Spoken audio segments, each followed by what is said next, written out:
नमस्कार साथियों, मेरा नाम अभिनय शर्मा है। पॉलिटी का यानी कि राज्य व्यवस्था का मंत्रिमंडल एक इम्पोर्टेंट टॉपिक है।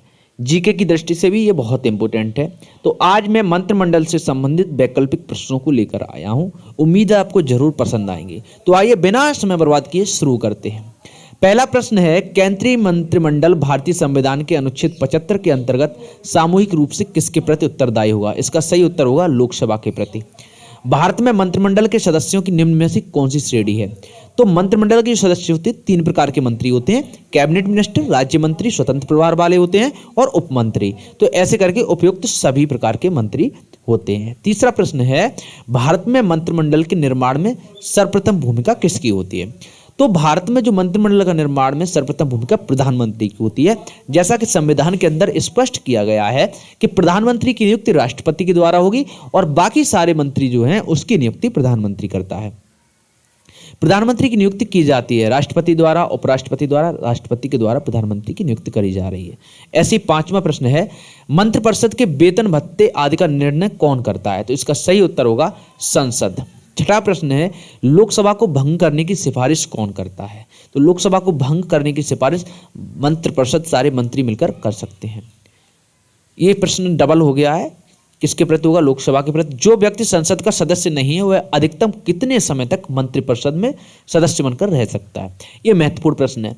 अगर कोई व्यक्ति लोकसभा या राज्यसभा किसी का भी सदस्य नहीं है फिर भी वह मंत्री बन सकता है, लेकिन मात्र और मात्र 6 महीने के लिए। 6 महीने के अंदर उसको एक सदन की सदस्यता लेनी ही पड़ेगी। लोकसभा का अध्यक्ष कौन होता है? तो लोकसभा का अध्यक्ष स्पीकर होता है। लोकसभा स्पीकर इसको बोलते हैं। स्पीकर का वर्तमान समय का वेतन 2.5 लाख रुपए है। यथार्थ में कार्यपालिका की समस्त शक्तियां किसमें निहित होती हैं? तो कार्यपालिका की सारी शक्तियां मंत्रिपरिषद में निहित होती हैं, मंत्रियों में होती हैं। 12th क्वेश्चन है, केंद्रीय मंत्रिमंडल भारतीय अनुच्छेद के सामूहिक रूप से, ये फिर से डबल हो गया है, भारत में मंत्रिमंडल के सदस्यों की श्रेणी कौन सी है? इसका सही उत्तर होगा तीनों होगा। इसकी हम पहली चर्चा कर चुके हैं। भारत में मंत्रिमंडल के निर्माण की सर्वप्रथम भूमिका किसकी है? इसका प्रधानमंत्री की। ये क्वेश्चन भी रिपीट हो गया, आप इनको लीव भी कर सकते, कोई बात नहीं। मंत्रिमंडल वह सूर्य पिंड है जिसके चारों ओर अन्य पिंड घूमते हैं। ये कथन किसका है? ये कथन ग्लेडस्टोन ने कहा था। ग्लेडस्टोन ने इस बात को कहा गया था कि मंत्रिमंडल एक सूर्य पिंड की तरह है जिसके चारों तरफ अन्य पिंड घूमते हैं। किसने कहा कि मंत्रिमंडल राज्य के जहाज का परिचालक यंत्र है? राज्य को एक जहाज है, एक व्यक्ति हुए जिनका नाम रैमजे म्यूर था। उन्होंने कहा कि राज्य एक जहाज की तरह है जिसका मंत्रिमंडल जो होता है एक परिचालक की तरह होता है। परिचालक समझते हैं ना, कंडक्टर। और चालक कौन है? ड्राइवर कौन है? कंडक्ट करने वाला कौन है? प्रधानमंत्री। रैमजे म्यूर ने ये कहा है। 17 प्रश्न, मंत्रीगण को उनके विभागों का आवंटन किया जाता है। प्रधानमंत्री के द्वारा विभागों को आवंटित किया जाता है। मंत्रिमंडल संसद की स्थायी समिति है। ये कथन किसका है? ये इसका लॉस्की ने कहा है। मंत्रिमंडल एक छोटी सी और बहुत शक्तिशाली संस्था है। यह कथन किसका है? पायली ने ये वाला बात बोली थी। ऐसे ही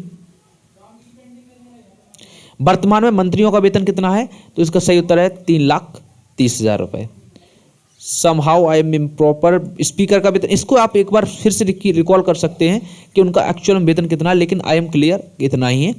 लोकसभा भंग करने की सिफारिश कौन करता है? तो इसका सही उत्तर है मंत्रिपरिषद। मंत्रिपरिषद ही लोकसभा भंग करने की सिफारिश करता है। 22 नंबर क्वेश्चन है, मंत्रिपरिषद में प्रधानमंत्री सहित मंत्रियों की कुल संख्या लोकसभा की कुल संख्या के 15% से अधिक नहीं हो सकती। ये किस संशोधन के द्वारा जोड़ा गया था? इसका सही उत्तर है 90वां संविधान संशोधन जो कि 2003 में हुआ था। उसमें इस बात को स्पष्ट किया गया है कि लोकसभा में जो मंत्री नियुक्त किए जाएंगे वो लोकसभा के अंदर जो टोटल संख्या है, सदस्यों की संख्या है, उसके 15% से अधिक नहीं हो सकते। इसको हम गढ़पूर्ति भी कहते हैं।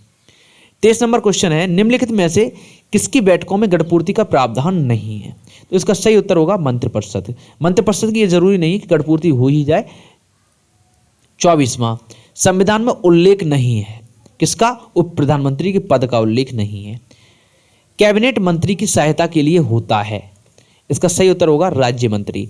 मंत्री 3 प्रकार के होते हैं, कैबिनेट मंत्री, उसके बाद राज्य मंत्री, इसके बाद उप मंत्री।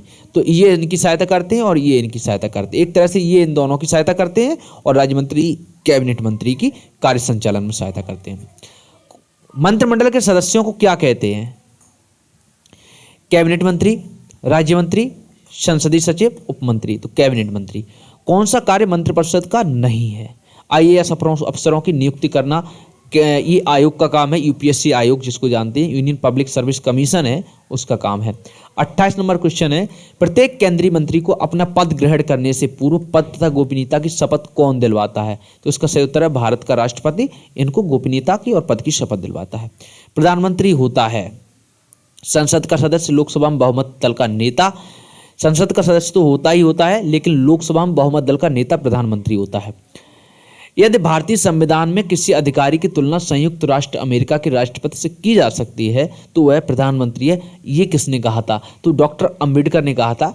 जब संयुक्त राष्ट्र अमेरिका का कोई अधिकारी भारत जो प्रेसिडेंट है उसकी तुलना किससे की जा सकती है भारत में, तो वो करी जा सकती है प्रधानमंत्री से, क्योंकि उसके हाथ में वास्तविक शक्तियां हैं सारी। 31 नंबर क्वेश्चन देखिए, भारतीय संविधान में प्रधानमंत्री की व्यवस्था की गई है, कौन से अनुच्छेद में करी गई है? अनुच्छेद 74 में इस बात को कहा गया है कि भारतीय संघ का एक प्रधानमंत्री भी होगा और उसकी शपथ कौन दिलवाएगा? राष्ट्रपति। संघीय मंत्रियों की नियुक्ति की जाती है, तो इसका सही उत्तर है उपराष्ट्रपति के परामर्श से। प्रधानमंत्री सभी विभागों का अपना नियंत्रण रखता है सचेतक द्वारा। भारतीय संघ के मंत्रियों के वेतन एवं भत्ते इत्यादि निर्धारित करने का अधिकार किसको है? संसद को। यह प्रश्न रिपीट हो गया है। संघीय मंत्री सामूहिक रूप से अपने कार्य के प्रति उत्तरदायी होगा लोकसभा में। और इसी प्रकार अगस्त 2007 के उपराष्ट्रपति चुनाव में कितने मतदाताओं ने भाग लिया था, इसको याद करने की जरूरत नहीं है, फिर ही हमने ये डाला है 762। तो उम्मीद है मंत्रिमंडल से संबंधित आपको क्वेश्चन समझ में आए होंगे, कैबिनेट से संबंधित क्वेश्चन जरूर समझ में आएंगे। आपकी अगली वीडियो जैसा कि यहीं देख चुके हैं प्रधानमंत्री से संबंधित होगी, वो सारे इंपोर्टेंट क्वेश्चंस को हम लेके आएंगे। इसी के साथ साथ थैंक यू।